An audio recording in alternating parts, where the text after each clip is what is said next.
Perpendicular force upon area, यानी normal stress.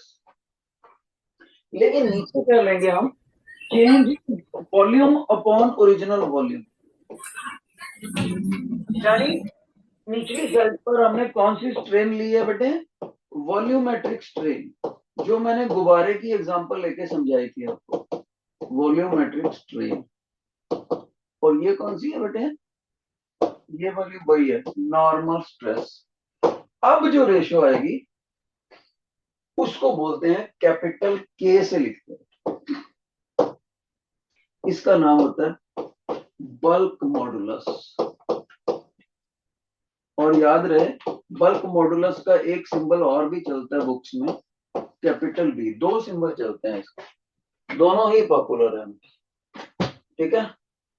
और तीसरा सुनो, डेफिनेशन तो वही रहेगी क्योंकि उसी की टाइप्स हम पढ़ रहे हैं। तीसरी टाइप कौन सी, वो भी स्ट्रेस अपॉन स्ट्रेन ही करना है, लेकिन इस बार लॉन्गिट्यूडनल, सॉरी, नॉर्मल स्ट्रेस ना लेकर टेंजेंशियल स्ट्रेस लेंगे।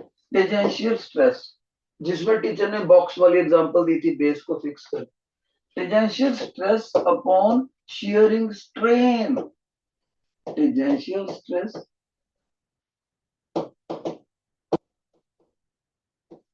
Upon shearing strain. ये शियरिंग स्ट्रेन वही है जिसको टीचर ने आपको समझाया था, ये angle is equal to arc upon radius करके। अब जो रेशियो होती है इसको थीटा से लिखते हैं, मॉडुलस ऑफ रिजिडिटी बोलते हैं इसको।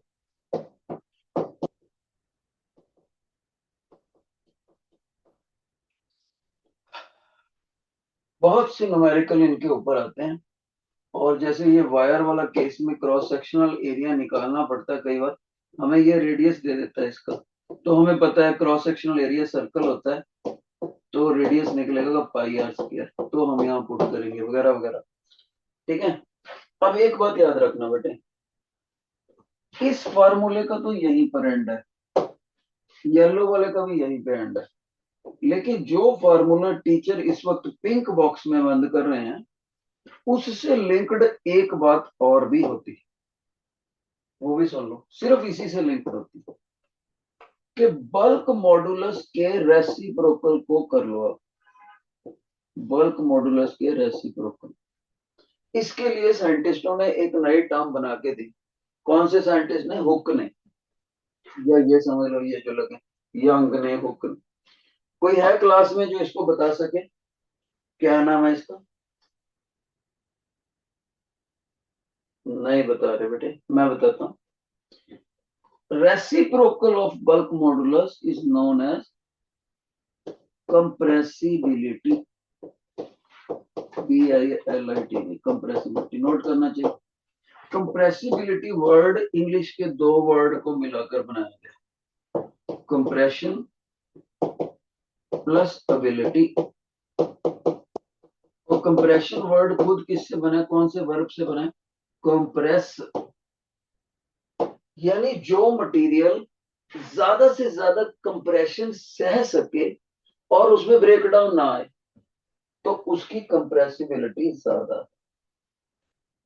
अब एक पेपर में ऑब्जेक्टिव टाइप क्वेश्चन में कंप्रेसिबिलिटी की यूनिट पूछ लिया, ऐसे यूनिट, और मैं क्लास में बताना इसको भूल गया। जो इंटेलिजेंट बच्चा था उसने क्या देखा, कर क्या है वो, उसने देखा इसकी यूनिट के अपोजिट होगी, और के जो है वो ई की टाइप है, और ई की यूनिट सर ने बताई दी थी हमें स्ट्रेस वाली, क्योंकि स्ट्रेन तो यूनिट लेस है, तो ई की जो यूनिट होगी वही के की होगी, क्योंकि ई की टाइप है के का रेसिप्रोकल तो इस यूनिट को उल्टा कर देता। तो उस एक ही बच्चा सॉल्व करके आया, बाकी सारे छोड़ के आगे। मीटर स्क्वायर पर न्यूटन, मीटर स्क्वायर पर न्यूटन कंप्रेसिबिलिटी की यूनिट होता है, इसका रेसिप्रोकल देखो, ठीक है। जिन बच्चों को ये तीनों स्ट्रेस की टाइप्स समझ आ गई हैं वो please raise your hand, please raise your hand, शाबाश।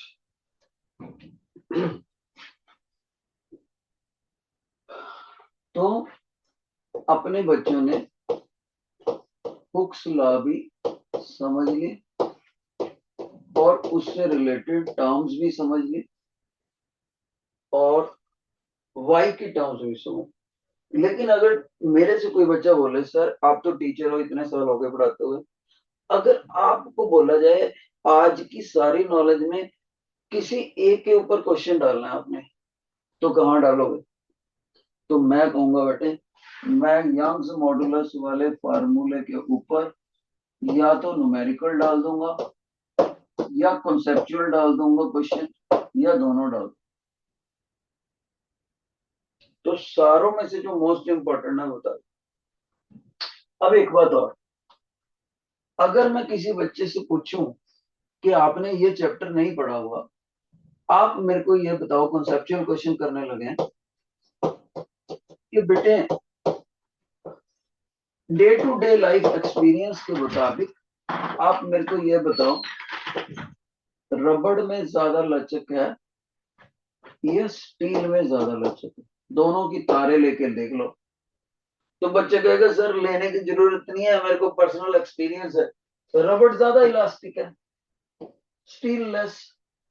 लेकिन जब फिजिक्स का पेपर अटेम्प्ट करते हो तो फिजिक्स के मुताबिक जवाब देना होता है। मैं आपको बताना चाहूंगा कि टीचर ने बोला था जिसका ई ज्यादा होता है वही मोर इलास्टिक होती है। और ये भी बोला था टीचर ने, ई की तीन टाइप्स होती है, Young's modulus, bulk modulus, modulus of rigidity. और जब वायर्स का केस होता है तो हम वाई को उठाते हैं। ऐसा देखा गया प्रैक्टिकल लाइफ में, Y of steel is more than Y of rubber. तो जब ये देखा गया तो आंसर ये बनता है कि स्टील का वाई ज्यादा होने से रबड़ के मुकाबले फिजिक्स के मुताबिक steel is more elastic than rubber. अब यहां तक जो चीज है, ये आंसर तो तब है अगर कॉन्सेप्चुअल क्वेश्चन आ जाए अपना 2 मार्क्स का, कौन ज्यादा इलास्टिक है क्यों, लिख दिए। लेकिन अगर क्वेश्चन आ जाए 4 मार्क्स का या 3 मार्क्स का, भी आप कैसे कह सकते हो स्टील का वाई ज्यादा है? तब आप क्या कहोगे, ध्यान से सुनना। अब कहोगे एक वायर ले लो रबड़ की, वो कहेगा ठीक है। बिल्कुल वैसी ही और उतनी ही मोटी एक वायर ले लो स्टील की, हम कहेंगे यू मीन टू से दोनों की ओरिजिनल लेंथ बराबर है? कहता हाँ जी यस, यही मैं कहना चाहता हूँ। एक रबड़ की है लेकिन एक स्टील की है। कहता यस, दोनों बराबर की मोटी हैं, क्रॉस सेक्शनल एरिया दोनों का बराबर है। यस कहता, कहता इसको लटका दिया आपने, हमने कहा ठीक है। कहता अब इसके ऊपर आप दोनों पे बराबर का वेट लटका दो, बराबर का। हमने इसके ऊपर ये वेट लटका दिया, उतना ही वेट इसके ऊपर लटका दिया। वेट यानी कि वेट का मतलब क्या हो गया, फोर्स। वेट की यूनिट न्यूटन होती है। तो इसके ऊपर भी उतना ही अप्लाइड फोर्स लगा दिया, इस पे ऊपर भी लगा दिया, एफ डैश भी उतना ही। कहता अब यंग्स मॉडुलस का फार्मूला लिखो दोनों में। हमने कहा जी लिखते हैं। कहता स्टील के लिए लिखो। हमने स्टील यानी कि ग्रीन वाले के लिए लिख रहे हो। हमने कहा सर ये था फार्मूला, स्ट्रेस अपॉन स्ट्रेन। कहता लिखो। हमने कहा सर फोर्स लगाया आपने ग्रीन वाले पे एफ डैश, और क्रॉस सेक्शनल एरिया आपका ए है, और चेंज इन लेंथ स्टील के लिए हम एल डेल्टा एल स्टील ले लेते हैं और ओरिजिनल लेंथ को एल नॉट ले। पर कहता फोर्स तो मैंने बराबर लिखे हैं। हमने कहा सर यस एफ कर देते हैं फिर, अगर आपको ऐसा। कहता करो।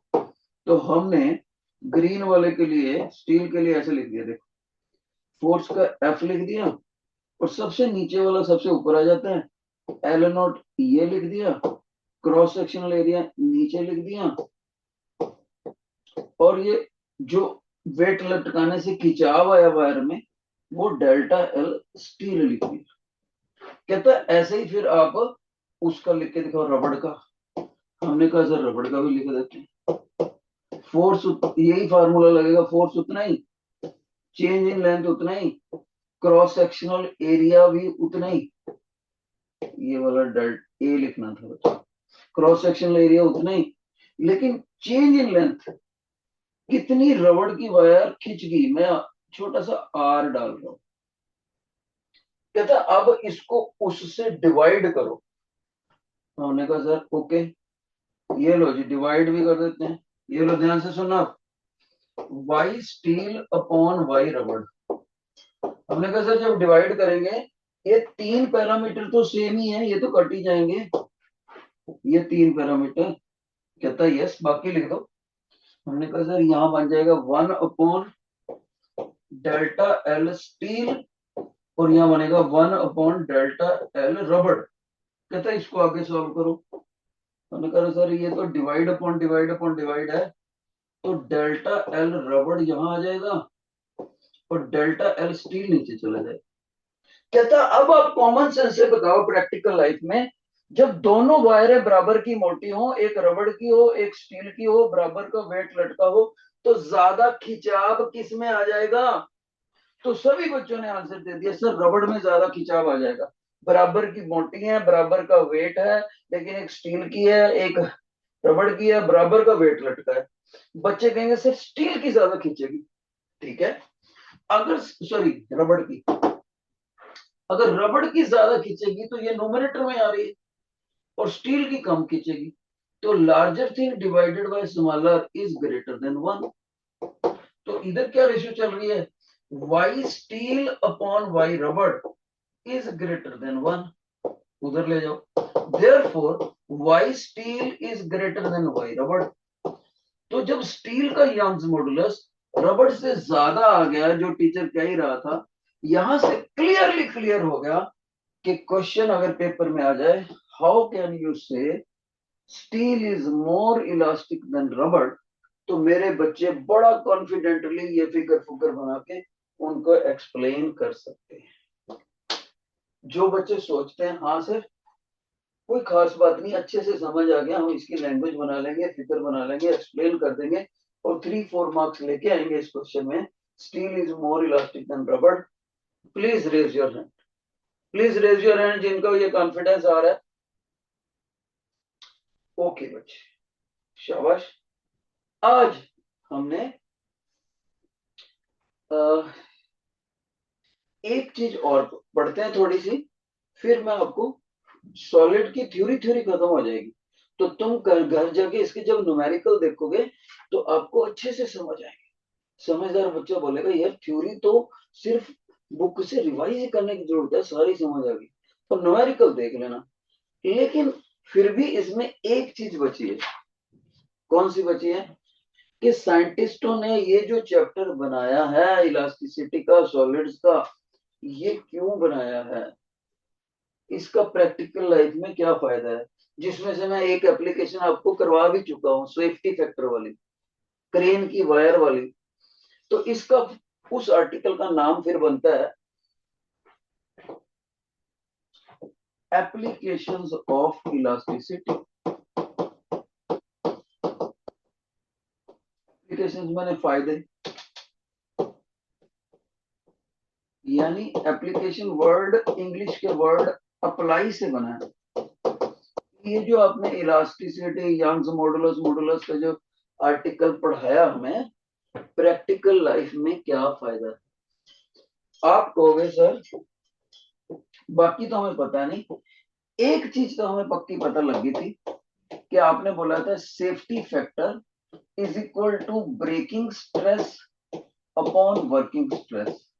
जिसका सेफ्टी फैक्टर ज्यादा होगा उसी मटेरियल की वायर सस्पेंशन पर्पसेस के लिए मोर सुटेबल है, more suitable for suspension purposes, जैसे कि ट्रॉलीज, जैसे कि क्रेन्स, सस्पेंशन पर्पसेस।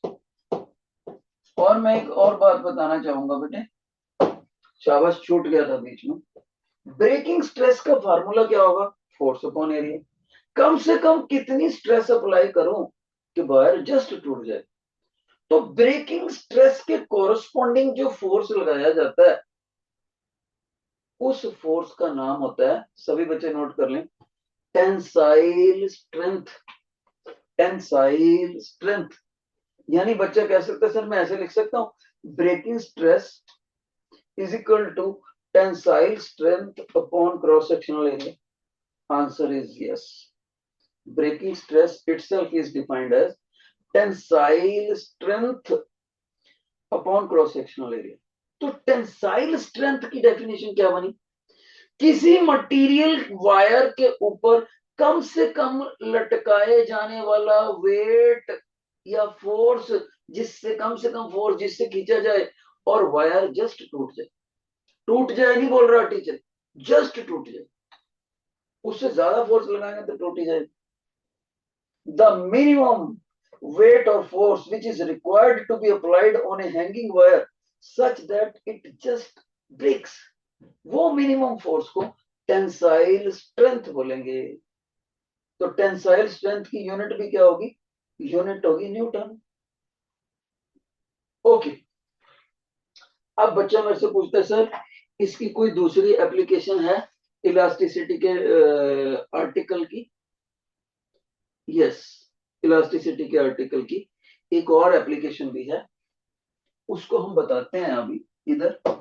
लेकिन एक थोड़ा सा मैं ऐड ऑन करूंगा नॉलेज आपकी। बेटे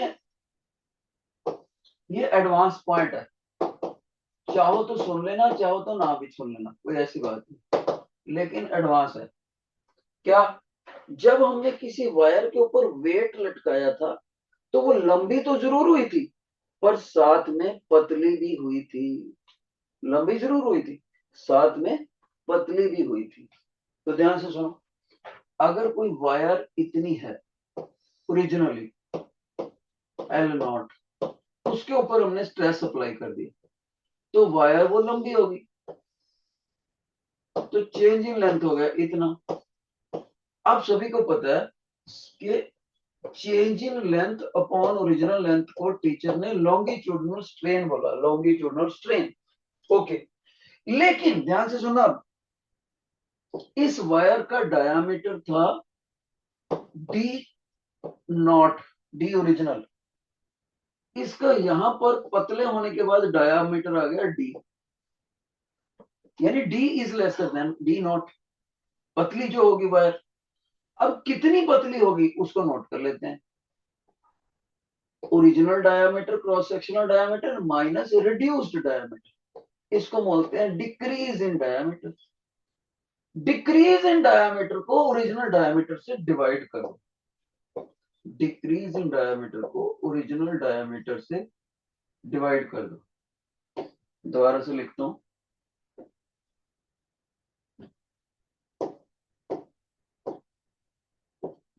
डिक्रीज इन डायामीटर था delta D divided by D not. ये जो रेशियो होती है ना बेटे, इसको बोलते हैं लेटरल स्ट्रेन। लेटरल स्ट्रेन ये कब आई? क्योंकि हम लॉन्गिट्यूडनल स्ट्रेन लेकर आए। जो नीचे व्हाइट वाला लिखा हुआ है इसको क्या बोलते हैं? Longitudinal strain. इन दोनों स्ट्रेन्स की रेशियो को एक नई टर्म दी गई, उसका उसको बोलते हैं सिग्मा से डेजिग्नेट करते हैं, ऐसे वाला सिग्मा ए ऐसे। ओके, इसको बोलते हैं sigma is equal to lateral strain upon longitudinal strain. इसको बोलते हैं Poisson ratio. Poisson ratio scientist को रिस्पेक्ट दी गई, पता नहीं कैसे कैसे नाम रख देते हैं अंग्रेज। पॉइजन लो, अब बताओ इसके मम्मा इसको बुलाते हैं, खेलता होगा तो पॉइजन कम हियर, तो मजाकिया नाम रखते हैं। पॉइजन तो जहर होता है, पर रिमेंबर डबल एस डाला हुआ है बेटा। ओके, इसको पॉइजन रेशियो बोलते हैं। ये एडिशनल पॉइंट था। अब हम एप्लीकेशन में वापस चलते। इस इलास्टिसिटी की प्रॉपर्टी से एक बात हमें और पता लगी। क्या? हम ये बता सकते हैं कोई पहाड़ी कितनी ऊंची हो सकती है, कोई पहाड़ी कितनी ऊंची हो सकती है, कैसे? ये पहाड़ी जो होगी उसका कुछ ना कुछ डेंसिटी होएगा, डेंसिटी मान लीजिए इस मटेरियल की डेंसिटी है, ओके। ये पहाड़ी इतनी हाइट पर जाती है मान लीजिए एच पर, तो साइंटिस्टों ने एक लंबी चौड़ी डेरिवेशन करी, डेरिवेशन हमारे सिलेबस में नहीं। उसके बाद उसने एक फार्मूला दिया, कहता पहाड़ी की हाइट ले लो, उसको पहाड़ी के कंस्ट्रक्शन मटेरियल से एवरेज एवरेज डेंसिटी से मल्टीप्लाई कर दो। पत्थरों की बनी है, मिट्टी की बनी है, पठार की बनी है, बिल्कुल हार्ड पत्थर है कि या उसमें घास फूस मिक्स है, एवरेज डेंसिटी मिक्स कर दी, ग्रेविटी से मल्टीप्लाई कर दो। कहते हैं इन तीनों की मल्टीप्लीकेशन हमेशा इसके बराबर आती है, 3 × 10⁸ देखो ये बिल्कुल वही वैल्यू है बाय चांस जो वेलोसिटी ऑफ लाइट की होती है, पर लाइट का यहाँ कोई लेना देना नहीं, वैल्यू मैच कर। तो मैंने एक मेमोरी टूल दिया जस्ट। कहता है इससे क्या होगा, हमने कहा ग्रेविटी तो तुम्हें पता है ना 9.8 होती है, नीचे ले जाओ, तो H rho 3 × 10⁸ divided by gravity, ये आ गया फार्मूला। कहता है इससे कैसे पता लगेगी हाइट कितनी आएगी। हमने कहा अब तो हिमाचल को देख ले और जो दक्षिण में पठार हैं बिल्कुल पत्थर के पहाड़, उनको देख ले, दोनों में से डेंसिटी किसकी ज्यादा है? डेंसिटी, हाइट नहीं बोल रहा, डेंसिटी। तो बच्चा कहेगा सर जो पत्थर है ना साउथ में, वो तो बिल्कुल पठार है, बड़ी बड़ी चट्टाने, वो तो बहुत ज्यादा डेंस हैं। बिल्कुल सही, जब डेंसिटी ज्यादा होगी तो हाइट लो होगी, क्योंकि दोनों की मल्टीप्लाइकेशन तो फिक्स है। ग्रेविटी को तो आप 10 ही लोगे ना अर्थ के ऊपर। और हिमाचल में आ जाओ, हिमालय पर्वत बहुत ऊंचा है, तो जिसकी हाइट ज्यादा है उसकी डेंसिटी कम है। इसका मतलब बच्चा कहेगा सर हिमालय पर्वत का जो पहाड़ है वो अंदर से कंपैरेटिवली नरम है किसके मुकाबले, जो साउथ में बने हुए पहाड़। The answer is yes. तो इसका मतलब सर अगर टनल निकालनी हो तो क्वेश्चन आ सकता है, हाउ कैन यू से the making the tunnel for the train passage is easier to construct in Himalayan hills in comparison to tunnel dig in the South Hills Mountains। तो इस फार्मूले की मदद से आप क्वेश्चन का आंसर दे सकते हो कि हिमालय में हाइट ज्यादा है तो डेंसिटी लो, डेंसिटी लो है तो टनल खरीद खोदना आसान है।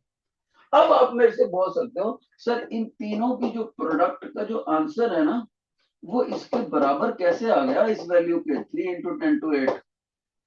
भाई देखो इसके लिए डेरिवेशन करनी पड़ती है, तो वो तो मैं तब कराता हूँ जब मैकेनिकल इंजीनियरिंग पैक के बच्चे मेरे से पढ़ते हैं ना पंजाब इंजीनियरिंग कॉलेज के, तो वो उनके सिलेबस में, आपके सिलेबस में तो सिर्फ रिजल्ट रिजल्ट। तो उम्मीद करता हूँ आपको हिल्स वाला इतना पोर्शन ये समझ आ गया। Please raise your hand if you have understood. Okay, good job. एक और फार्मूला भी है एप्लीकेशन के ऊपर, जगह चाहिए मेरे को, वो भी समझाऊंगा, लेकिन एक एडवांस वर्जन और सुन लो बेटे, एडवांस वर्जन। अगर कोई मटेरियल, योर अटेंशन, अगर कोई मटेरियल सेम हो, मतलब चेंज नहीं होना चाहिए, और उस मटेरियल की हमारे पास वायर भी हो, उस मटेरियल का कोई ना कोई वॉल्यूम भी हो, और आपको शेयरिंग स्ट्रेन का भी बताया था, इस तरह से हो, तो मटेरियल सेम हो, तब हमें उस मटेरियल का वाई भी पता लग जाएगा, के भी पता लग जाएगा, ईटा भी। लेकिन इन तीनों में एक रिलेशन होता है, मतलब ये तीनों मटेरियल मैं एल्यूमिनियम के ले लूं तीनों वैल्यूज, या कट मार के तीनों में आयरन के ले लूं, या कट मार के तीनों कॉपर के ले लूं, तो इनमें एक रिलेशन होता है, वो याद रखना है, बिना डेरिवेशन के याद रखना है वो। सुनो क्या है, उसका मेमोरी टूल भी बता रहा हूं साथ में। अगर आप इसको थोड़ी देर के लिए एन मान लो, है तो ये ईटा, प्रैक्टिकली इट इज ईटा, पर आप थोड़ी देर के लिए एन मान लो। ओके, तब आप इन तीनों को अल्फाबेटिकली लिख दो। अल्फाबेटिकली सबसे पहले क्या आता है, एल के आता है, फिर क्या आता है, एल एम एन आएगा, फिर लास्ट में कहीं जाके वाई आएगा। अल्फाबेटिकली लिख दिया। अब मैथ के 3 डिजिट याद कर लो, 1,3,9, इनको भी इंक्रीजिंग ऑर्डर में लिख दो। ये लो 1,3,9, पहले नीचे वाले को इंक्रीजिंग अल्फाबेटिकली, फिर उस ऊपर वाले को मैथमेटिकल डिजिट्स अल्फाबेटिकली, फिर इन सभी में डिवाइड का निशान बना दो, फिर एक जगह पर प्लस का निशान बना दो, और एक जगह पर इक्वल का निशान बना दो। ये इन तीनों में रिलेशन। उम्मीद करता हूं जिस बच्चे ने ध्यान से सुना होगा उसको मेमोरी टूल भी याद हो गया होगा कि what is the relationship between bulk modulus, modulus of rigidity and Young's modulus. ठीक है, एक और एप्लीकेशन देखो उसकी, इसकी इलास्टिसिटी की। ये एडवांस पॉइंट बता दिया था मैंने, ध्यान से सुनो बच्चे। एप्लीकेशन ऑफ इलास्टिसिटी, साइंटिस्टों ने हमें एक फार्मूला दिया। कौन सा,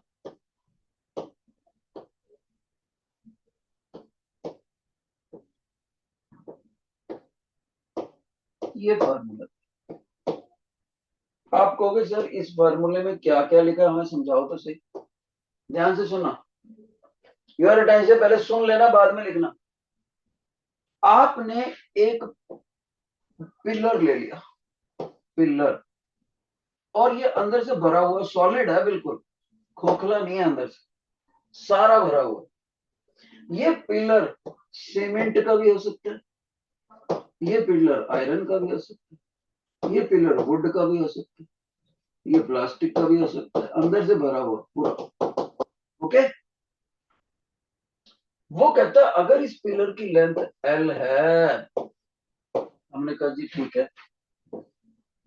वो कहता है इस पिलर का अगर cross sectional area, radius sorry, area का क्रॉस सेक्शनल रेडियस आर है, तो वो भी ले लो। हमने कहा सर ले लिया। कहता है उसकी पावर 4 कर दो। कहता है ये जिस भी मटेरियल का बना होगा उस मटेरियल का मॉडुलस ऑफ रिजिडिटी होगा कि नहीं होगा, कुछ ना कुछ। कहता है यस, उसको भी ले लो।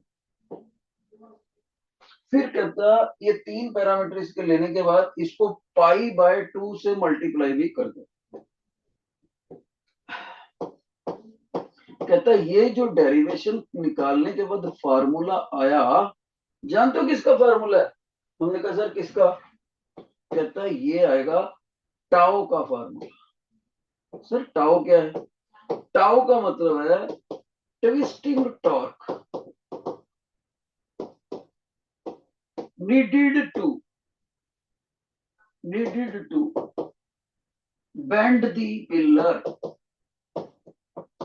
इस पिलर को आंधी तूफान के द्वारा या इंसान के द्वारा बेंड करके मरोड़ दिया जाए, ट्विस्ट करके ऐसे तोड़ दिया जाए ऐसे, तो इतना कम से कम टॉर्क चाहिए होगा।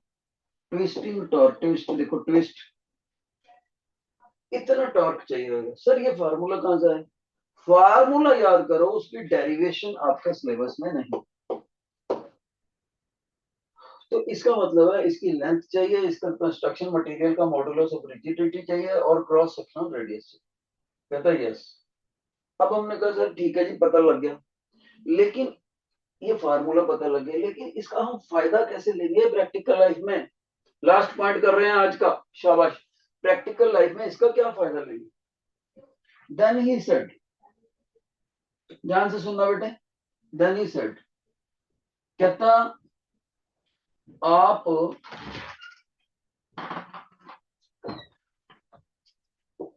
एक पर्टिकुलर मटेरियल इसमें से सिलेक्ट कर लो। हमने कहा सर ऐसे करते हैं, लोहा सिलेक्ट कर लेते हैं, चलो। कहता ठीक है, लोहा कर लिया आपने। अब लोहे के दो पिलर बनाओ, लोहे के। हमने कहा सर दो पिलर बनाने हैं लोहे के, तो क्या उसको बनाने के लिए जो अमाउंट लेनी है, अमाउंट लोहे की, वो बराबर रखनी है? कहता यस, अमाउंट दोनों के लिए बराबर रखनी। बनाने दोनों एक ही मटेरियल के, और हमने एग्जांपल के तरफ लोहा सिलेक्ट कर ले, कोई और भी कर सकते। कहता सर शर्त क्या है? शर्त यह है कि एक पिलर को आपने अंदर से हॉलो बनाना है, और एक पिलर को आपने भरा हुआ बनाना है। ये हॉलो बना दिया हमने। ओके सर, दूसरा भरा हुआ बना दे सर। कहता यस, ये भी बना दिया जी दूसरा भरा हुआ। तो भरा हुआ है तो नेचुरली मटेरियल उतना ही लगाना है, तो पतला बनेगा। कहता यस, हाइट दोनों की बराबर रखनी, यानी लेंथ बराबर रखनी। ओके, वॉल्यूम बराबर हो गया, अमाउंट बराबर होने से लेंथ बराबर होगी, मटेरियल बराबर हो गया, तो मॉडुलस ऑफ रिजिडिटी भी सेम हो गया। इसके अंदर क्रॉस सेक्शनल रेडियस आर आएगा, यही फार्मूला लग जाएगा इसमें। लेकिन इसके अंदर क्रॉस सेक्शनल रेडियस दो दो रेडियस आएंगे। ग्रीन वाला रेडियस बड़ा है, आर एक्सटर्नल, और अंदर जो येलो जो खाली जगह है, वो मटेरियल आर इंटरनल। दोनों रेडियस का कमाल होएगा। कहता जब आप इसका ट्विस्टिंग टॉर्क लिखोगे हॉलो वाले का, और इसका तो आपको मैंने बता ही दिया सॉलिड वाले का, तो हॉलो वाले का ट्विस्टिंग टॉर्क सॉलिड वाले से कहीं ज्यादा निकलता है। हमने कहा सर ये फार्मूला तो बता दो पहले हॉलो वाले। सुनो सुनो, फार्मूला भी बता देंगे। हॉलो वाले का ट्विस्टिंग टॉर्क सॉलिड वाले से ज्यादा निकलता है। देखो ऊपर से हमारा खर्चा सेम आया, सेम मटेरियल यूज करा, इतना ऊंचा उठाया, जो तारे इसके ऊपर से बांधेंगे वही इसके ऊपर से बांध सकते हैं बिजली की, तो लेंथ हाइट भी सेम है, मटेरियल की अमाउंट सेम है, तो खर्चा भी सेम है, और मटेरियल भी सेम है। तो अगर ट्विस्टिंग टॉर्क हॉलो में ज्यादा होता है, सॉलिड में कम है, तो हम हॉलो बनाएंगे। कारण, क्योंकि हॉलो वाला ज्यादा ट्विस्टिंग टॉर्क मांगता है अपने टूट के गिरने के लिए, इसलिए ये स्ट्रॉन्ग आंधी तूफान को सह सकता है, जबकि सॉलिड वाले का ये कम निकलता है। तो ये हमें कैसे पता लगा? इलास्टिसिटी के आर्टिकल से पता लगा। अब ये जो आर्टिकल है ना इधर, इसका फार्मूला सॉलिड वाला वो सुन लो क्या, इससे रलता मिलता ही है। देखो हॉलो के लिए और ये सॉलिड के लिए, पाई/2 वैसे ही लिखना है, थीटा वैसे ही लिखना है, लेंथ वैसे ही लिखनी है, लेकिन ये जो रेडियस है ना, इन रेडियस को आपने ऐसे लिखना है, रेडियस एक्सटर्नल की पावर 4 माइनस रेडियस इंटरनल की पावर 4, फिर जाके आपने ए ब्रैकेट में बंद। बस इतना फर्क है। बस इस R4 की बजाय आपने क्या लिख देना, आर एक्सटर्नल की पावर 4, जो ग्रीन वाला रेडियस है, और आर इंटरनल, अंदर से खाली है ना, इंटरनल रेडियस की पावर 4। आर के पैर में मैंने आई लिखा पावर 4, आर के सबस्क्रिप्ट में ई लिखा पावर 4। तो इसकी डेरिवेशन भी आपके सिलेबस में। अगर कोई बच्चा घर जाके करेगा कोशिश और इसको इससे डिवाइड करेगा, और सिलेंडर के वॉल्यूम का फार्मूले का फायदा लेगा, πr²h, दोनों का वॉल्यूम बराबर करेगा, इसका वॉल्यूम कैसे निकलेगा? ग्रीन वाले वॉल्यूम में से येलो वाला वॉल्यूम माइनस कर दो। सिलेंडर का फार्मूला 10th क्लास में पढ़ा हुआ है मेंसुरेशन में, πr²h। तो इसके मटेरियल का वॉल्यूम सॉलिड वाले स्काई ब्लू वाले मटेरियल से बराबर कर देना, जो भी वहां से रिजल्ट निकले उसको साइड पे रख लेना। सॉलिड वाले टाउ को, हॉलो वाले टाउ को सॉलिड वाले टाउ से डिवाइड कर देना, फिर आप आसानी से पहुंच जाओगे इस चीज पे। किस पे बेटे? आप पहुंच जाओगे इस पे। किस पे? हॉलो स्फीयर के लिए टॉर्क सॉलिड से ज्यादा होता है। यहां से हम कंक्लूड करेंगे that is why pillars are kept hollow. कभी आपने लोहे का पिलर खड़ा हुआ देखा हो, उसको ऐसे ऐसे हिट करके देखना, टन टन की आवाज आएगी, क्योंकि हमने खर्चा उतना ही करना है लोहे का, और मजबूत पिलर बनाना है जो ज्यादा तूफान को सह सके। इन सारी चीजों से हमें ये पता लगा कि इलास्टिसिटी का तो प्रैक्टिकल लाइफ में बड़ा फायदा है भाई, राइट। लास्ट वाली एक एप्लीकेशन बताने लगा हूं, उसके बाद हमारा ये चैप्टर, मेरा ख्याल है, बाकी छोटी मोटी कोई डेरिवेशन रह जाए तो रह जाए, वो आप कर सकते हो खुद से, और तो कोई है नहीं है सिलेबस के मुताबिक। एक एनर्जी डेंसिटी का कर लेना, छोटी सी डेरिवेशन है। यस, और कोई नहीं है। एक डिप्रेशन इन द ब्रिज है, वो भी कोई खास बात नहीं।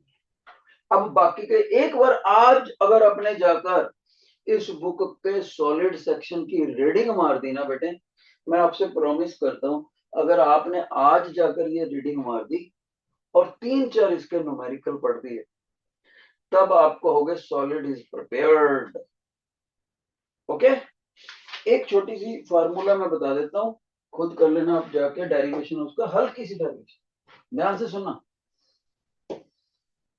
अगर मैं इस वायर को फोर्स लगाकर खींचता हूं, फोर्स लगाकर मैंने खींचा, तो सभी बच्चे मानेंगे कि सर आपने इसकी नेचुरल शेप को डिस्टर्ब कर दिया। नेचुरल शेप को जब भी हम किसी मटेरियल की डिस्टर्ब करते हैं तो उसमें एनर्जी स्टोर हो जाती है। तो लिखो, सभी बच्चे लिख दो, energy stored, energy stored in a wire when it is stretched, energy stored in a wire when it is stretched, this is equal to, ऐसे बेटे, एनर्जी स्टोर्ड, इसका सिंबल वैसे यू होता है।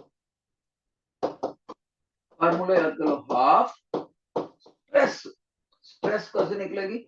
नेचुरली स्ट्रेस निकलेगी, ये एरिया है, force upon area से निकलेगी, इनटू स्ट्रेन, स्ट्रेन भी लिख दिया। स्ट्रेन कैसे निकलेगी? नेचुरली स्ट्रेन निकलेगी change in length upon original length, और इनटू इस वायर को खींचने से पहले उसको सिलेंडर का वॉल्यूम हम निकाल ही सकते हैं, पाई आर स्क्वायर में। तो वॉल्यूम ऑफ वायर, इन तीन चीजों को मल्टीप्लाई करना, हाफ भी लगाना है, स्ट्रेस स्ट्रेन वॉल्यूम इन वायर, इसको बोलते हैं energy stored in the stretched wire. इस पे क्वेश्चन आ जाता है। एक मामूली सी लास्ट बात आज की, अगर एनर्जी को वॉल्यूम से डिवाइड कर दो, हमेशा याद रखना है, एनर्जी को वॉल्यूम से, मास को वॉल्यूम से नहीं, एनर्जी को वॉल्यूम से, तो एक नई टर्म निकलती है, पूरी फिजिक्स में बाकी चैप्टरों पे भी लागू है, उसको बोलते हैं एनर्जी डिवाइडेड बाय वॉल्यूम। उसको छोटे यू से लिखते हैं और उसका नाम होता है energy density. Energy density, naturally इसकी यूनिट क्या होगी? जाउल पर क्यूबिक मीटर, और एनर्जी की यूनिट क्या होगी? जाउल। तो उसका क्या फार्मूला होगा? देखो, ये जो ग्रीन से लिखा हुआ वॉल्यूम वो डिवाइड कर देगा कैपिटल यू को, और capital you divided by volume, small you energy density, उधर क्या बच गया फिर? हाफ स्ट्रेस इंटू स्ट्रेन बच गया बस, हाफ स्ट्रेस इंटू स्ट्रेन, बस याद कर लो। ओके, इस तरह से आपने याद कर लें, लेकिन भूलना मत, यंग्स मॉडुलस खुद किसके बराबर होता है? स्ट्रेस अपॉन स्ट्रेन इसका भी कभी कभी फायदा लेना पड़ता है इन फार्मूले। इस फार्मूले को याद करके इसकी छोटी सी डेरिवेशन है 2-3 लाइनों की, आसानी से समझ आ जाएगी आप। और प्लस इसके ऊपर न्यूमेरिकल, और प्लस यंग्स मॉडुलस के ऊपर न्यूमेरिकल, इतना काम कर दोगे तो आपका सॉलिड्स तैयार हो। आज मैंने लंबा पीरियड लिया, लेकिन मेरे को तारीफ करनी पड़ेगी दोनों सेक्शंस की कि सभी बच्चों ने डिसिप्लिन से सुना, पूरे डिसिप्लिन से सुना, और रेस्पॉन्ड भी करा रेज करके हाथ। और सच बताऊं तो this is all possible because of good disciplinary habits in you. जब बच्चा इतनी लगन से पढ़ता है तो टीचर के दिल से आशीर्वाद निकलता है, इस सभी बच्चों के अच्छे मार्क्स आए। और मेरे से ज्यादा, आपसे ज्यादा, आपके पेरेंट्स से भी ज्यादा, सबसे ज्यादा क्रेडिट जाता है आपके क्लास टीचर को।